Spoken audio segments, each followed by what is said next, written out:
Welcome to the video series for a New England local in Maine, happening in October 2025. This event is at Weekend Anime Games in Portland, Maine. I'll put the event details up on screen somewhere here, but the general gist of it is a 500-point Delta event where there is a fairly extensive ban list, mostly by species. So it's a fairly limited figure pool compared to normal Delta, with a lot of things removed from it. I didn't end up doing as much work as I usually do in terms of trying to identify what the actual meta itself is and like a list of the top 10 to 20 armies or so. But that being said, I did put together a few army ideas that I liked and then ended up just picking the one that I was most interested in playing today personally. So I'll go through the 4 armies that I did think about. The first one I thought about was 4 squads of Axe Grinders and Mogre, which I think is a really strong army in this format. It's one of the better bonding melee options, if not the best bonding melee option that's still around in this meta after all those various species have been removed, because you can't run knights, for example, no humans, you can't run heavies, no orcs, things like that. I think this is a super solid build, especially with the 18 figure limit, where you get 16 dwarves and that one bonding figure. If my only goal was to win the event, I honestly probably would have run that army. That army is just really good, but it wasn't the one I felt the most interested in running today, so I didn't go with that. Another option that I considered is an army that I ran recently for an online event. It's actually a contemporary only build of sorts, where you have Maledrix with the Festering Honor Guard and then 3 squads of Greatbow Archers. It's actually 10 points under, so I put Bull in that army. Bull has some nice synergies with Maledrix where, you know, you put all the order markers on Maledrix, and if you lose all the FHD and then Mal dies, you could put those order markers on Bull. Pretty soft synergy, but it's something. That army's pretty good. It's going to struggle into the Axe Grinders build specifically because it's got all that big stuff, but it's a pretty solid build, especially if you don't have access to a lot of the older stuff for some reason, although you should try to borrow it. You should always try to borrow figures.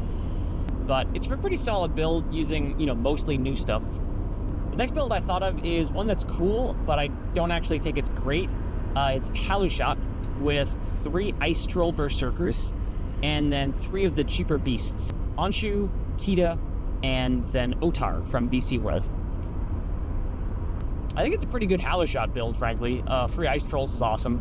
It has no screen at all, which is a limitation, but it does have a ton of beasts. You have to be really careful with Halushot in that build and not let it get killed early, because if it does, then that build is going to fall apart fast. But it's got a lot of offensive potential with all those Ice Trolls, so it's something.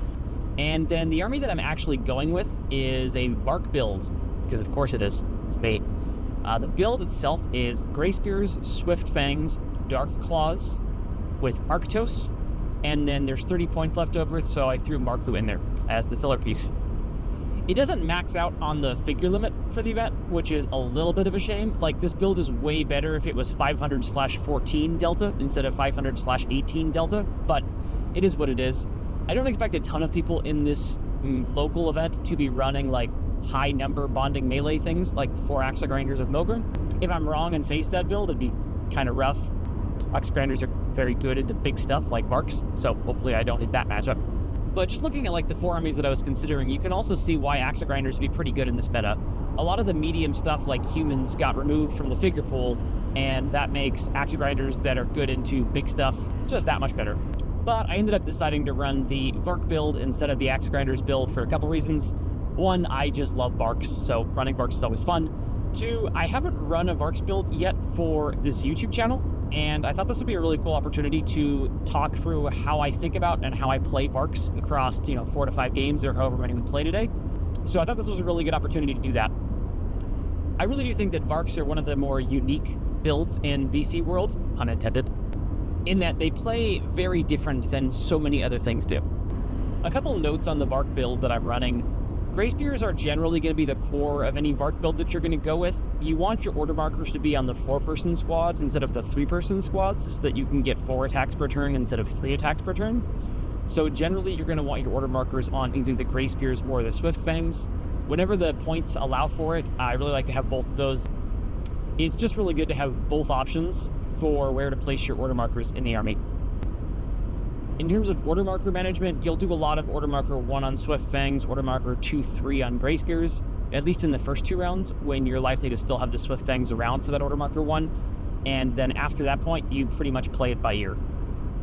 In terms of development in the army, you really want to develop all pieces of it in round 1 if at all possible. So in this build, I've got 3 squads and Arctos, and I want each of those pieces moving at least once. You get to take 6 turns with Varks each round. Generally, you're going to want to move Swift Fangs on just the Order Marker 1 and then develop them to a spot where they're going to be able to hit your opponent on round 2 Order Marker 1.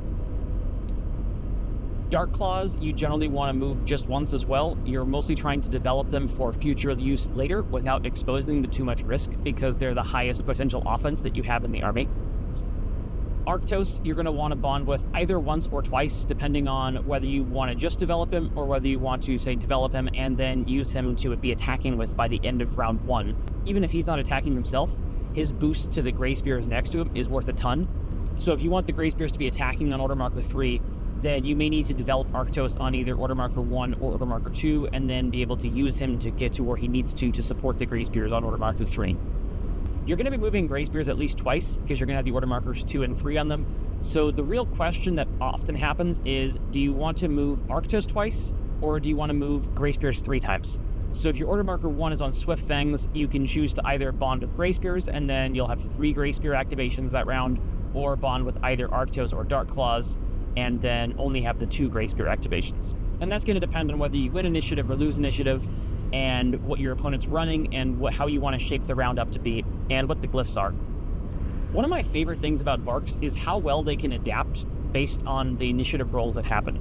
So Varks can have one of the most punishing initiative switches possible, where if they lose initiative and there's a Dagmar glyph out there, they're really good at grabbing that glyph because they're moving so many figures and moving them so quickly.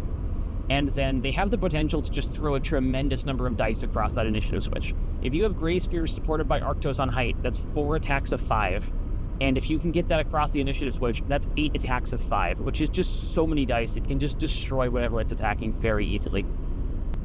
But also, because Grey Spears are so fast, if the initiatives don't go the way you want and you end up needing to retreat instead of attack, you can do that really well. Grey Spears can just track, and they can just back the hell out of the dangerous spot that they're in if they're about to get initiative switched into. Also, with the way the bonding works, you can wait to determine whether you're going to move Grey Spears 3 times in round 1, or Arctos twice in round 1, or some other permutation based on how that opening initiative roll goes, and where your opponent ended up putting their order markers.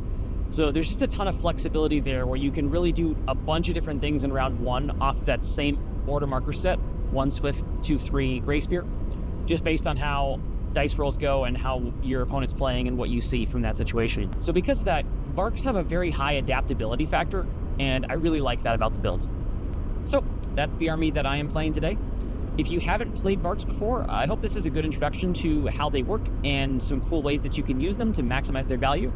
If you have played Varks before, then you should already know how awesome they are. Let's hop on into the games and see how they go. Peace, y'all.